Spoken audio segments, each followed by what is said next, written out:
Welcome to Comm in 10, the official podcast of the School of Communication at the University of Nebraska at Omaha. We bring you a fast-paced 10-minute spotlight on the voices, stories, and projects shaping journalism, media, and communication on our campus. 10 minutes, one story, all Maverick. Hi, welcome to Comm in 10. I'm one of the hosts, Dr. Heather Hundley.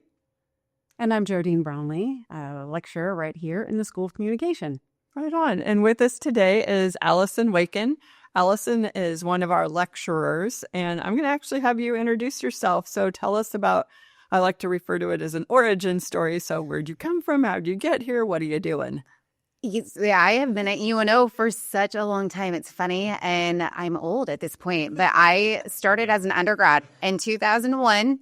I tried out for the cheer squad when I was a senior in high school and made the squad, and that led me to my journey at UNO. So Wow. Came to UNO, part of the athletic department here for a couple years, and then moved from I started with one major, switched again, ended up with my education degree, wanted to come back and teach. So I came and got my master's degree as well. So I started as a TA in 2007 and have been teaching at UNO since 2007 in one way, shape, or form. And then came back as full-time faculty in 2018. Started as full-time faculty in 2018. Wow, that is quite the journey. So let's see, you mentioned cheer, and then you were also track and field. Nope, just cheer. Just cheer. Yeah. Okay, I don't know where I got that one from. Oh, well, things like that kind of creep in. But you have been here a long time. Are you Omaha native? I am born and raised Omaha, Nebraska. It's kind of funny. I was born at Midtown, moved out to Capitol Avenue when I was little, and now my husband and I live on Capitol Avenue, just a few miles west from there. So Omaha is home. Okay, well, you know where all the good restaurants are and parks and all the fun recreational All the things. Cool. Yes. So I know that you have a lot of history in exercise and overall well-being. What spurred that, and what is your focus on body image? Lots there. I have been a competitive athlete since I was young. So grew up with that, didn't really understand much about body image other than I didn't like what my body looked like and I didn't look like other people. And it wasn't until later I was a freshman here in college. I definitely gained that freshman. It wasn't 15, it was freshman 30, and didn't really realize what was going on. That was terrible eating, drinking things that were not correctly to be drinking at that time. And then I started a health journey. At that point, Weight Watchers was a thing. My mom introduced me to Weight Watchers. We wanted to do healthy living. And at this point, it's laughable what I did then, because everything was count calories, no sugars, high carb, all these things that is completely opposite from now. But I was able to lose that weight. Sadly, I quickly gained that weight back, not doing anything wrong. Jump ahead a couple years, I ended up with a thyroid disorder. So I have an underactive thyroid. There was no control about it. So once I was 21, I was able to get on medication for that. I still did not find a healthy lifestyle until probably mid-30s. And so I will very honestly say I struggle with body dysmorphic disorder. But it was when I had my second son. I was very unhappy through that pregnancy. After having him, I did lose a lot of weight right away from that, but then I threw out my back. And then we realized that I was not healthy muscular-wise. I was skinny, but not strong. And so I found the right people who then guided, like, okay, this needs to be a part of your everyday for longevity. You don't want to look, quote, good right now. You want to be strong. So that led me into that journey of finding strength and balance. So this is kind of a weird aside, but I was thinking about listening to your journey, and I remember seeing a dish clock in one of those, kitchen stores kind of thing. And it says, I wish I was the weight now that I was when I thought I was fat. Mm-hmm. Like, oh my God. I'd been thin all my life until into my middle life, time. But it's like, I know I'm still thin. It's just not what I want. But then I thought, wow, even when I was 15 pounds thinner, I thought I was heavy. Nice. And I'm like, no, I wasn't. Right. I wasn't. Okay. So tell us for you, what encompasses healthy living? What does that mean? And I think it's different for everyone. Absolutely. That is the biggest thing. So I will have people say, how do I do this? And I do what's good for me at this point. And I still laugh because my life every day is different. And some days are great and some days are not. And I still struggle with every calorie I put in my body. Like there's things that are not fully balanced and great. What I have found is testing myself and trying to find what I love to do. When people bring up, like, how do you like to go to the gym? I found years ago that I like to go and do cardio for a very long time because I get to watch Netflix and no one's there to bother me. And so if there's a show that's really good, I'll do it for a very long time. And then I found classes that push me and challenge me. So I like to lead my own classes, but then I go to other people's because I'm like, oh, that's a muscle that I haven't balanced or trained for a long time. And then as I'm watching my family just get older, my parents, for example, aunts and uncles, they're missing that strength that they should have started building when they were my age. Again, everyone was thin, everyone looked great, and they were eating healthy, but they were missing that the strength that they need to stand tall. And so that's you can't compare yourself to anybody else. And people, I will say, there's a lot of judgment. Because you're one size or another size does not mean that you're healthy or not healthy. I could be 20 pounds thinner and be extremely unhealthy, like in many, many bad ways, or 40 pounds heavier. And my doctor might say, this is where you're supposed to be. And you're strong and eating what you need to do. So everyone's life is different. So you're talking about healthy eating, healthy exercise, and there is such thing as unhealthy exercise. Yes. And I think a healthy mental well-being too is what I'm hearing. Absolutely. Challenging myself, I like to read a ton. I like to read and then take myself out of the chaos. We are on this hamster wheel all the time. So if I can remove myself from the hamster wheel and take myself into a different world.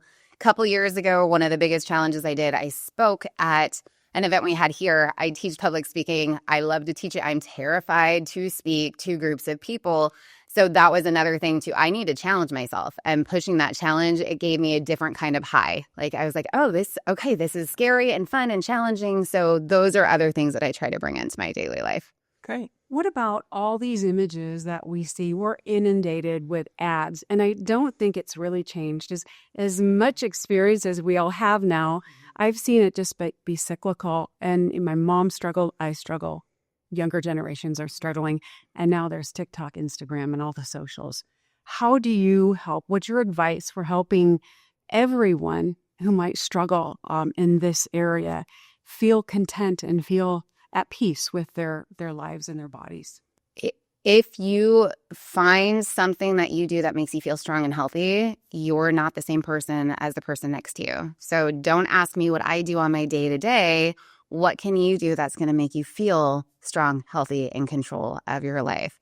There are images constantly. I will quickly say that I am proud that a lot of these companies have brought in all different shapes, sizes, ethnicities, to show and explain that we are different. But it's still there. It is very clear, and what you're going to see on social media now is a very clear thing. So know who you are, what you like to do. Don't watch somebody run a marathon and say, that's what I need to do. If you like to go walk a mile, go walk a mile, or 6 blocks. Do what makes you feel good. Right. That's great advice. That is great. I'm going to give one more. Is in the last year, I was almost obsessed in that I was getting on the scale every day. And I'm like, why? Why am I doing this to myself? Like, does 1 pound or 2 pounds really make a difference? And it wasn't changing. I was just always looking at it.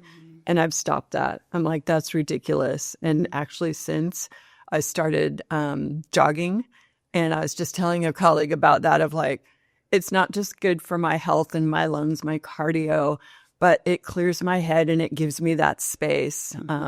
And I'm like, wow, I forgot about those endorphins. And again, I don't think jogging's for everybody. And it's like, I can tell my knees are not going to be putting up with that for like a long time. But for now, it's just perfect. Right. What about some of the resources here on campus? I know there's the claim that eating healthy is really expensive.